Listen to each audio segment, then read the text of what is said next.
Good morning दोस्तों। ये video शायद आपको थोड़ा लेट मिले, शायद गुड आफ्टरनून हो जाए। मैं जो थंबनेल पे आपने देखा है कि अपना लक्ष्य तय रखें, अपने लक्ष्य का निर्धारण रखें, आपको क्या प्राप्त करना है अपने जीवन में, वह आपको पूर्ण रूप से स्पष्ट होना चाहिए। जिस तरह से एक तस्वीर होती है, उस तस्वीर में अगर धुंधलापन होता है तो हमारी आँखों में चुभने लगती है। उसी तरह से अपने जीवन का जो लक्ष्य है वो आपका धुंधला नहीं होना चाहिए। स्पष्ट जब तक आपकी पिक्चर नहीं होगी, जब तक आपके दिमाग को आपने ये नहीं कर रखा होगा कि मुझे ये प्राप्त करना है, तब तक आप उस लक्ष्य के लिए आगे नहीं बढ़ पाएंगे। किसी भी लक्ष्य को प्राप्त करने के लिए, किसी भी तत्व को प्राप्त करने के लिए, या इस संसार में किसी भी विषय वस्तु को जिसकी भी आपको चाहत होती है उसे लेने के लिए आपको निर्धारित करना होता है कि आपको उस लक्ष्य की प्राप्ति के लिए क्या करना है, और उस लक्ष्य को ऐसा दिमाग में बैठाना है कि आपको तय करना है कि आज के दिन में मुझे उस लक्ष्य की प्राप्ति के लिए क्या कार्य करना है। और जब आप सोएं उससे पहले आप तय करके रखें कि मेरे मस्तिष्क ने आज का कार्य किया है या नहीं किया है। जिस चीज़ को मुझे प्राप्त करना है, जिस लक्ष्य को मुझे प्राप्त करना है, उसके लिए मैंने आज क्या कार्य किया है। उस लक्ष्य के लिए हर रोज़ आपको एक कदम बढ़ाना होगा। और अगर कोई दिन ऐसा होता है जब आप वो कदम नहीं बढ़ा पाते हैं, तो उस दिन आपको मलाल रखना है कि मैंने कल का दिन इसलिए ख़राब किया क्योंकि अपने लक्ष्य की प्राप्ति के लिए मैं कुछ भी अध्ययन नहीं कर पाया, मैंने कुछ भी प्राप्त नहीं किया, या मैंने कुछ भी नहीं सीखा। तो उसकी भरपाई आपको अगले दिन करनी होगी। अगर आप 2-3 दिन लगातार ऐसे निकाल देते हैं तो अगले 4-5 दिन तक आपको अपने लक्ष्य की प्राप्ति के लिए, उसकी भरपाई के लिए प्रयास करने ही होंगे। इस बात को आपको गांठ बांध कर रखना, आपको तैयार करके रखना है खुद को, और हर एक दिन उसके लिए प्रयासरत रहना है।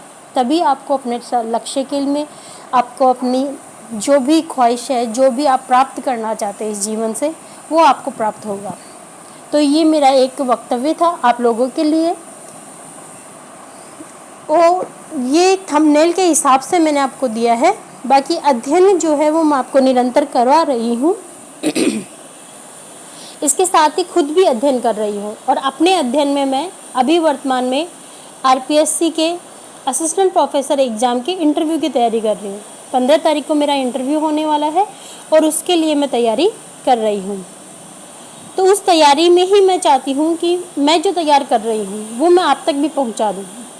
ये मेरा एक प्लेटफॉर्म है जिस पर मैं आपसे बातें कर रही हूँ, जिस पर रहकर मैं शायद आगे आपको बहुत सारी चीज़ें देने वाली हूँ, बहुत सारा मैटर मैं आपको देने वाली हूँ, बहुत सारा कंटेंट मैं आपको प्रदान करने वाली हूँ। लेकिन ये सब धीरे धीरे होगा, एक साथ मैं ये कार्य नहीं कर पाऊँगी। जैसे जैसे मुझे समय मिलता है, जैसे जैसे मुझे अपनी पढ़ाई से, अपने लक्ष्य की प्राप्ति से थोड़ा थोड़ा स्पेस जो मुझे मिलता है, उस स्पेस में मैं आपके साथ जुड़ने का प्रयास करूँगी। और उसके लिए मुझे ज़रूरी है कि आप लोग भी मुझसे उतना ही जुड़ें जितना मैं आपसे जुड़ने का प्रयास कर रही हूँ। मैं उम्मीद करती हूँ कि मेरे वीडियोज़ आगे तक जाएंगे। मैं बार बार ये बातें नहीं कह पाऊँगी, बार बार मैं ये चीज़ें नहीं बोल पाऊँगी, तो मैं एक बार में एक वीडियो में ये काम कर रही हूँ, और एक बार में मैं आपको अपने बारे में बता रही हूँ, और आपसे मैं क्या चाह रही हूँ या आप मुझसे क्या चाहते हैं वो आप मुझे बता सकते हैं।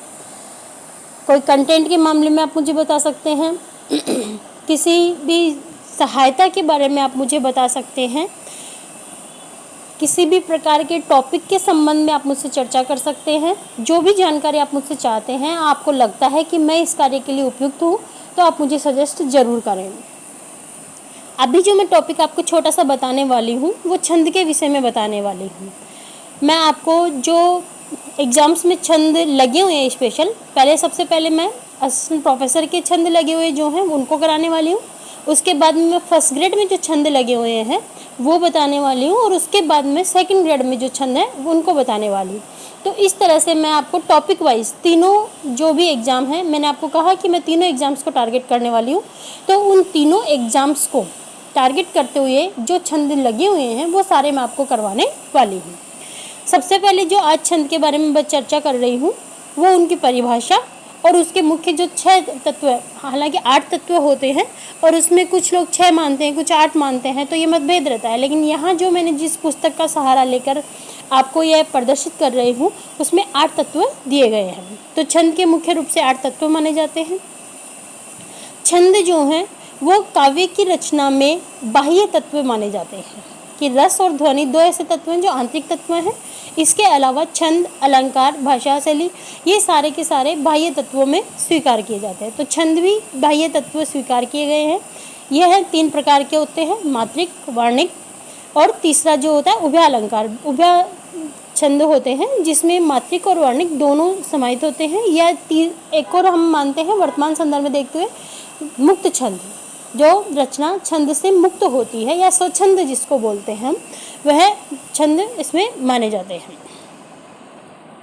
तो छंद जो है उसकी परिभाषा देते हुए देवेंद्रनाथ शर्मा ने कहा है कि यह छद धातु से बना हुआ है जिसका अर्थ होता है आह्लादित करना, आनंदित करना। जो काव्य में जब हम छंद का प्रयोग करते हैं तो वह काव्य लयबद्ध हो जाता है, वह तुकबद्ध हो जाता है, उससे हमें एक आनंद की प्राप्ति होती है और उस रचना के अध्ययन में हमें एक उमंग, एक उल्लास उत्पन्न होता है, उसे ही हम छंद कहते हैं।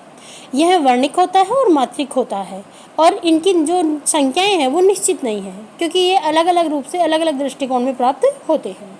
हिंदी साहित्य कोश में अक्षर, अक्षरों की संख्या, उनके क्रम, उनकी मात्राओं की गणना, उनकी यति, गति, लय, तय आदि जो निर्धारित करके हम रखते हैं उसी रचना को हम छंदबद्ध रचना कहते हैं, जिसमें मुख्य रूप से 8 तत्व पाए जाते हैं। पहला जो तत्व होता है वह होता है वर्ण। पहला तत्व वर्ण, जहाँ पर वर्ण जो है वो एक पूर्ण ध्वनि को वर्ण कहते हैं। यह 2 प्रकार के होते हैं, लघु और गुरु। हिंदी साहित्य में जो उच्चारित की गई सबसे छोटी इकाई होती है उसे हम वर्ण कहते हैं। उच्चारण में, ध्वनि में जो सबसे छोटी इकाई है वह वर्ण होता है और यह वर्ण जो है उनकी गणना जब की जाती है तो वह वर्णिक छंदों के अंतर्गत की जाती है। इसके बाद में ये जो वर्ण होते हैं ये 2 प्रकार के होते हैं, एक लघु होता है और एक गुरु। लघु को हम इस साइन से और गुरु को हम इस साइन से प्रदर्शित करते हैं।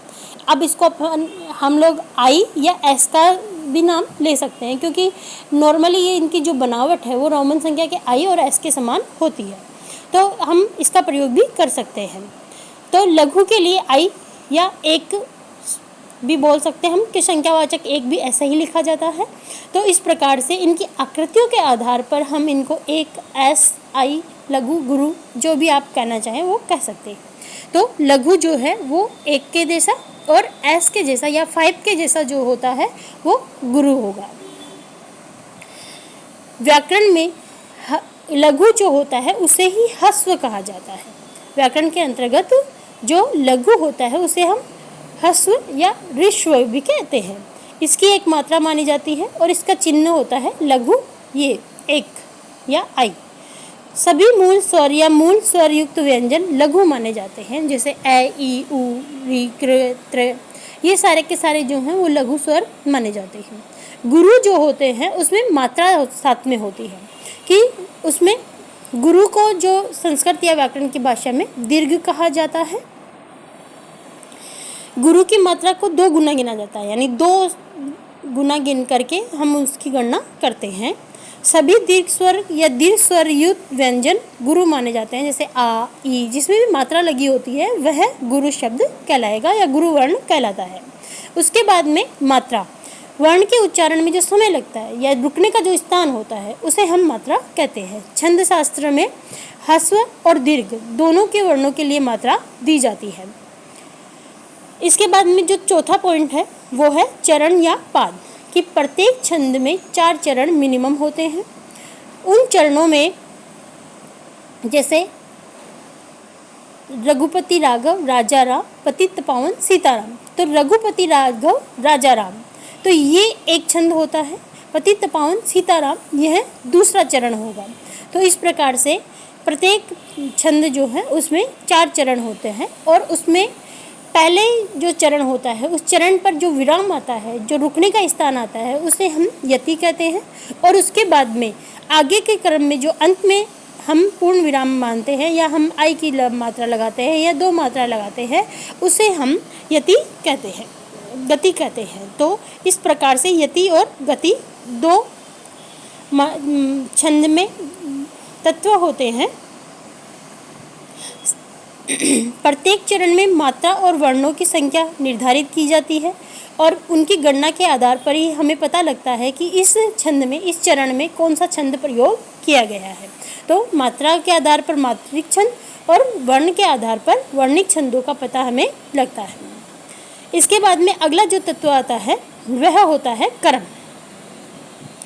क्रम के अंतर्गत जो तुकबंदी आती है वह इसमें निर्धारित की जाती है। प्रत्येक सुसंगठित छंद में अपना एक क्रम होता है, मात्राओं का, गणनाओं का, और वह लयबद्ध होता है। वर्ण या मात्रा की इसी व्यवस्था को क्रम कहते हैं। दूसरे शब्दों में छंद में कहाँ लघु वर्ण होना है और कहाँ गुरु वर्ण। जैसे हम किसी छंद की विशेषता पढ़ते हैं तो हम कहते हैं कि अंत में 2 गुरु आएंगे। जैसे हम ये कहते हैं कि जैसे चौपाई है तो चौपाई में हम कहते हैं कि जो अंत में 2 गुरु रहेंगे हमेशा, मंगल भवन अमंगलहारी, दरबु सुदशरथ अजर बिहारी, यानी कि अंतिम जो दोनों पद होंगे, दोनों वर्ण होंगे वह गुरु गुरु होंगे। तो ये चौपाई की विशेषता हम मानते हैं। तो ये एक क्रम है और इसी क्रम में ही रचना लिखी जाती है, इसी क्रम में ही उसको पढ़ा जाता है। अब जैसे मैं कहूँ कि दोहा, तो दोहा में हम कहते हैं कि अंत में लघु होना आवश्यक होता है। तो इस प्रकार से हम तय करते हैं कि प्रत्येक छंद में जो क्रमबद्ध तरीके से जो पंक्तियाँ चलती हैं, जो चरण चलते हैं, उसे हम क्रम कहते हैं। यति जो विराम होता है, जो बीच में शब्द में रुकने की जो स्थिति होती है, उसे हम यति कहते हैं। लय के अनुकूल छंद को पढ़ते समय पाठक सांस लेने के लिए या विराम लेने के लिए एक ठहराव स्थल जहाँ आता है उसे ही हम यति कहते हैं। और गति, छंद के प्रवाह को गति कहते हैं कि एक लयबद्ध तरीके से जब निरंतर हम चरणों के पद को बोलते रहते हैं लगातार, तो उसे हम एक गति के रूप में कहते हैं, गति के रूप में उसको करते हैं। छंद के प्रवाह को गति कहते हैं। छंद की गेयता उसका अलौकिकता, कमनीयता प्रदान करती है। यदि गण, मात्रा आदि छंद अंग है तो गति उसका जीवन है। गति का निश्चय कवि के पाठ समय बोध पर निर्भर करता है। गति का महत्व वर्णिक छंदों की तुलना में मात्रिक छंदों में अधिक होता है, कि वर्णों के स्थान पर जो मात्रिक छंद होते हैं उनमें गति का अधिक ध्यान रखा जाता है और वर्णित छंदों में लघु और गुरु का स्थान निश्चित होता है। तो इस प्रकार से हमने जो छंद के तत्व हैं वो तत्व देखे हैं। इन तत्वों को ध्यान में रखते हुए किसी भी छंद की गणना की जाती है, मात्राओं का गणना होती है, वर्णों की गणना होती है और प्रत्येक छंद का निर्धारण इसमें किया जाता है। तो ये छोटी सी क्लास आपके लिए थी छंद के तत्व के संबंध में।